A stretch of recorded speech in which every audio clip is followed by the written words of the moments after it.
ગુજરાત સંસ્કૃતિ અને વારસાનો સમૃદ્ધ ખજાનો રજૂ કરે છે જે સદીઓના ઇતિહાસમાં વણાયેલો છે. આ ગતિશીલ રાજ્ય પરંપરા અને આધુનિકતાનું મનમોહક મિશ્રણ છે, જ્યાં પ્રાચીન રિવાજો સમકાલીન પ્રભાવો સાથે સુમેળમાં રહે છે. સદીઓ જૂના શિલ્પો, હસ્તકલા, તહેવારો અને વૈશ્વિક સ્તરે માન્યતા પ્રાપ્ત હેરિટેજ સાઇટ્સ એ એવી ભેટ છે જે રાજ્યને અલગ બનાવે છે.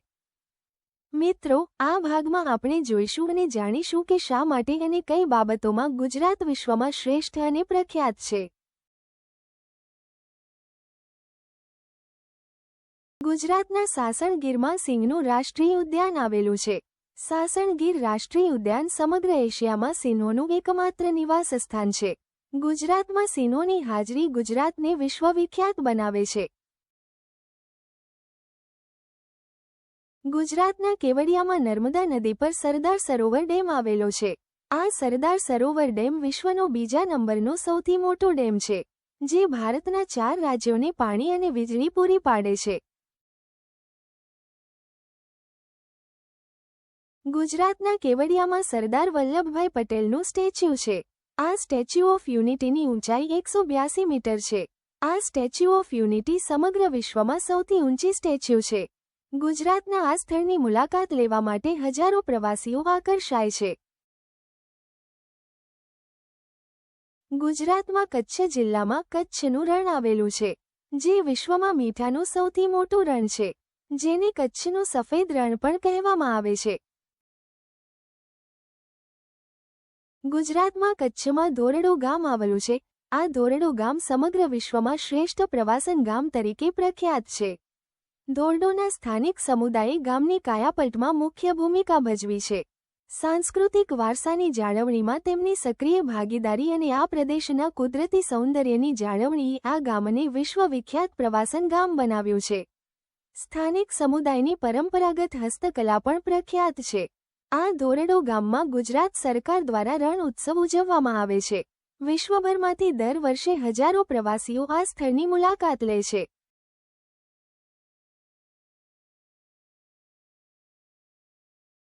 ગુજરાતમાં દર વર્ષે અમદાવાદમાં આંતરરાષ્ટ્રીય પતંગ મહોત્સવ ઉજવવામાં આવે છે. સમગ્ર વિશ્વના પતંગ રસિકો આ આંતરરાષ્ટ્રીય પતંગ મહોત્સવમાં ભાગ લે છે. આ આંતરરાષ્ટ્રીય પતંગ મહોત્સવ ગુજરાત સરકારના પ્રવાસન વિભાગ દ્વારા ઉજવવામાં આવે છે. અમદાવાદ યુનેસ્કોની વર્લ્ડ હેરિટેજ સિટીની યાદીમાં સામેલ થનાર ભારતનું પ્રથમ શહેર છે. અમદાવાદ શહેર ઇન્ડો-ઇસ્લામિક સ્મારકો અને પોળોના સ્વરૂપમાં સમૃદ્ધ સ્થાપત્ય વારસાથી સંપન્ન છે. અમદાવાદમાં 300થી 400 વર્ષ જૂની અમદાવાદની પોળોને 2017માં યુનેસ્કો દ્વારા વિશ્વ હેરિટેજ બિલ્ડિંગ તરીકે જાહેર કરવામાં આવી હતી, જે જૂના અમદાવાદ શહેરમાં આવેલું છે. ગુજરાતના આર્થિક વિકાસ માટે ગુજરાત સરકાર ગુજરાતમાં વાઇબ્રન્ટ ગુજરાત ગ્લોબલ સમિટનું આયોજન કરે છે. આ વાઇબ્રન્ટ ગુજરાત ગ્લોબલ સમિટમાં સમગ્ર વિશ્વના રોકાણકારો ભાગ લે છે. સમગ્ર વિશ્વમાંથી લગભગ 80% હીરાનું કટિંગ અને પોલિશિંગ ડાયમંડ સિટી સુરત, ગુજરાતમાં થાય છે.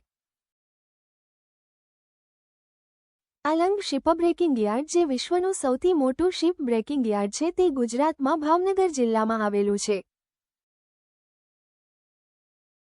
રિલાયન્સ ઇન્ડસ્ટ્રીઝની માલિકીની ગુજરાતના જામનગરમાં આવેલી ઓઇલ રિફાઇનરી વિશ્વની સૌથી મોટી રિફાઇનરી છે. અમૂલ, એશિયાની સૌથી મોટી ડેરી કંપની આણંદ ગુજરાતમાં છે, જે ભારતમાં દૂધનું સૌથી મોટું ઉત્પાદક છે અને વિશ્વના સૌથી મોટા દૂધ ઉત્પાદકોમાંનું એક છે. ગરબા એ ગુજરાતનું લોકનૃત્ય છે, જેને યુનેસ્કો દ્વારા વિશ્વના સાંસ્કૃતિક વારસાનું બિરુદ મળ્યું છે. આનાથી ગુજરાત વિશ્વમાં સાંસ્કૃતિક રીતે જાણીતું બન્યું છે. વિશ્વનું સૌથી મોટું cricket stadium Narendra Modi stadium Ahmedabad, ગુજરાતમાં છે. ગુજરાતમાં લોથલ, ધોળાવીરા જેવા વિશ્વના પ્રાચીન શહેરો છે, જેમાં લોથલ વિશ્વનું સૌથી જૂનું બંદર છે. ગુજરાતના કચ્છમાં આવેલ ધોળાવીરા યુનેસ્કોની વર્લ્ડ હેરિટેજ સાઇટ છે. પંચમહાલમાં આવેલ ચાંપાનેર યુનેસ્કોની વર્લ્ડ હેરિટેજ સાઇટ છે. ગાંધીનગરમાં અડાલજની વાવ યુનેસ્કો વર્લ્ડ હેરિટેજ સાઇટ છે. મહેસાણામાં મોઢેરાનું સૂર્ય મંદિર યુનેસ્કોની વર્લ્ડ હેરિટેજ સાઇટ છે. અને પાટણમાં આવેલી રાણીની વાવ પણ યુનેસ્કોની વર્લ્ડ હેરિટેજ સાઇટ છે.